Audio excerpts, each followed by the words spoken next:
सुप्रभात बच्चों। बच्चों, आज हम माखनलाल चतुर्वेदी जी द्वारा रचित कविता कैदी और कोकिला के दूसरे भाग का अध्ययन करेंगे।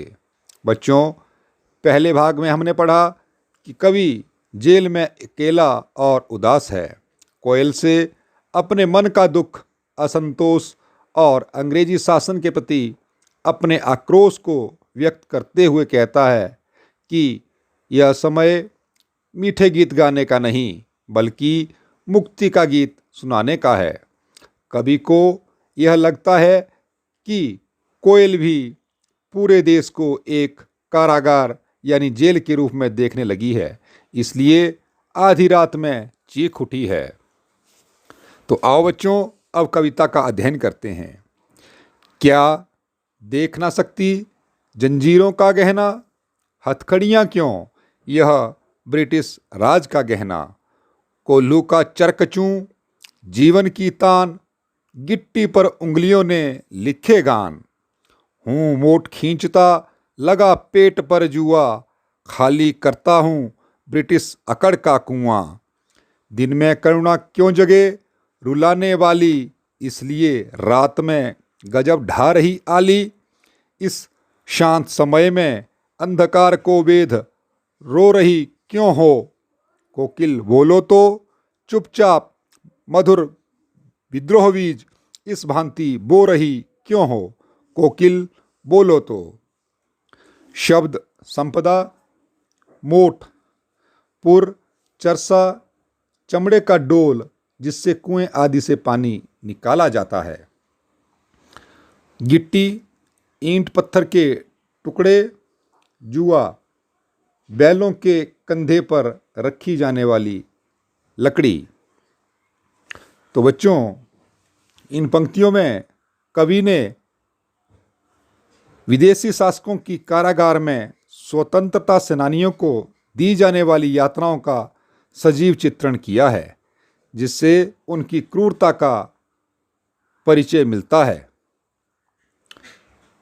बच्चों, क्या देख ना सकती जंजीरों का गहना, हथकड़ियाँ क्यों यह ब्रिटिश राज का गहना। कोल्हू का चरकचूं जीवन की तान, गिट्टी पर उंगलियों ने लिखे गान। हूँ मोट खींचता लगा पेट पर जुआ, खाली करता हूँ ब्रिटिश अकड़ का कुआं। बच्चों, इन पंक्तियों में कवि कोयल को संबोधित करता हुआ कह रहा है कि क्या तुम अंग्रेजी शासकों के द्वारा जेल में मुझे पहनाए हुए जंजीरों रूपी गहने को नहीं देखती। ये हथकड़ियाँ नहीं हैं, बल्कि ये तो ब्रिटिश राज के द्वारा पहनाए गए गहने हैं।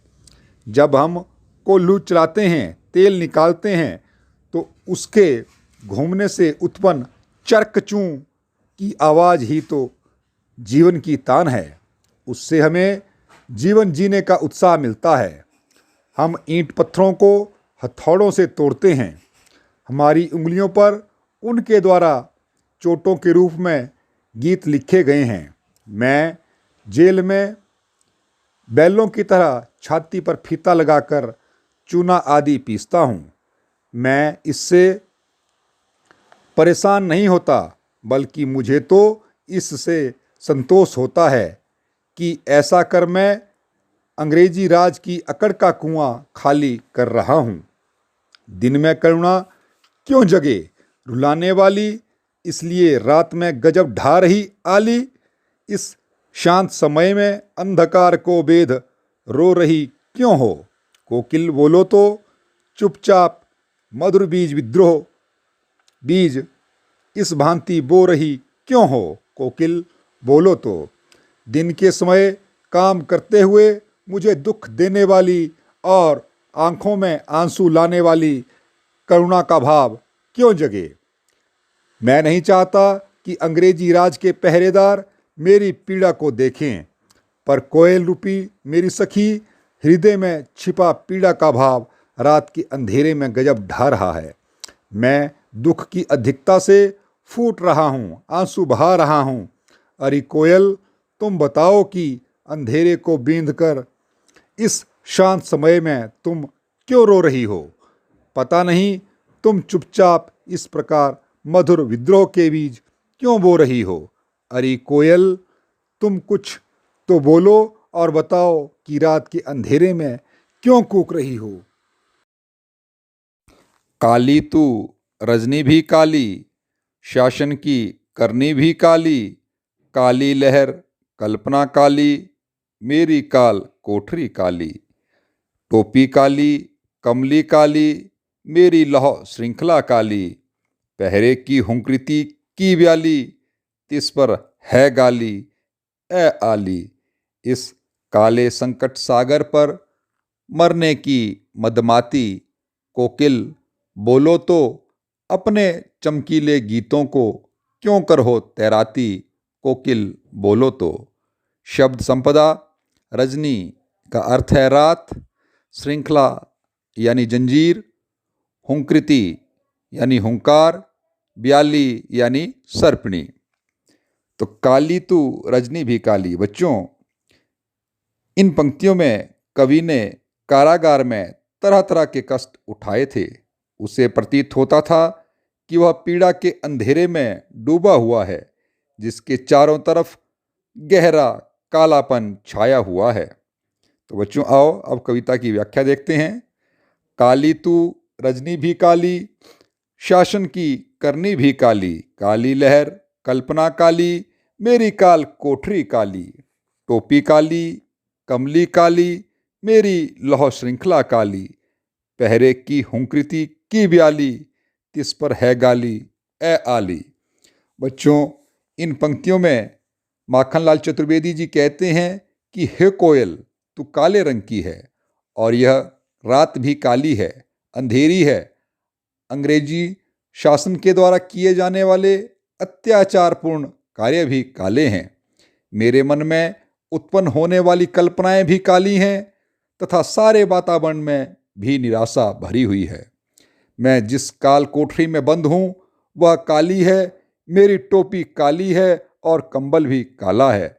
जिन लोहे की जंजीरों से मैं बंधा हुआ हूँ वे भी काली हैं। कारागार के पहरेदार सर्पणी जैसी हुंकार भरते हैं। ए कोयल रूपी सखी, वे पहरेदार इस पर भी गालियां ही देते हैं, कड़वा और भद्दा बोलते हैं। इस काले संकट सागर पर मरने की मदमाती, कोकिल बोलो तो अपने चमकीले गीतों को क्यों कर हो तैराती, कोकिल बोलो तो। तो बच्चों, यह कवि कह रहे हैं देश की परतंत्रता रूपी इस काले संकट सागर पर मरकर इसे आज़ाद करने की मदमाती इच्छा जागृत होती है। हे कोयल, तुम बताओ कि इस अंधेरी रात में अपने चमकीले गीतों को क्यों तैरा रही हो, सब दिशाओं में कूक कूक कर फैला रही हो। अरे कोयल, तुम कुछ तो बोलो। तुझे मिली हरियाली डाली, मुझे नसीब कोठरी काली, तेरा नभ भर में संचार, मेरा 10 फुट का संसार, तेरे गीत कहावें वाह, रोना भी है मुझे गुनाह, देख विषमता तेरी मेरी, बजा रही तिस पर रणभेरी, इस हुंकृति पर अपनी कृति से और कहो क्या कर दूं, कोकिल बोलो तो। मोहन के व्रत पर प्राणों का आसव किसमें भर दूं, कोकिल बोलो तो। शब्द संपदा।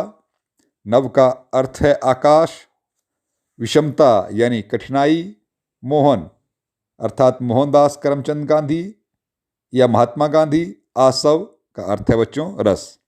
बच्चों, इन पंक्तियों में कवि का मानना है कि कोयल को रहने के लिए हरी भरी शाखाएं प्राप्त हुईं तो उसे काल कोठरी मिली।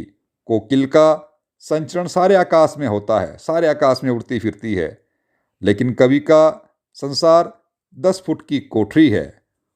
कोकिल का कूकना गीत कहलाता है, लेकिन कवि का रोना तो गुनाह माना जाता है। तो आओ बच्चों, अब हम कविता की व्याख्या करते हैं। तुझे मिली हरियाली डाली, मुझे नसीब कोठरी काली, तेरा नभ भर में संचार, मेरा 10 फुट का संसार। तेरे गीत कहावे वाह, रोना भी है मुझे गुनाह। तो बच्चों, इन पंक्तियों में माखनलाल चतुर्वेदी जी कहते हैं कि हे कोयल, तुम्हें तो रहने के लिए पेड़ों की हरी भरी शाखाएं मिली हैं, पर मुझे तो यहाँ कारागार की काली कोठरी प्राप्त हुई है, जिसमें मैं बंद रहता हूँ। तुम सारे आकाश में उड़ती फिरती हो, संचरण करती हो, पर मेरा तो 10 फुट की जेल की कोठरी तक ही संसार सीमित हो गया है।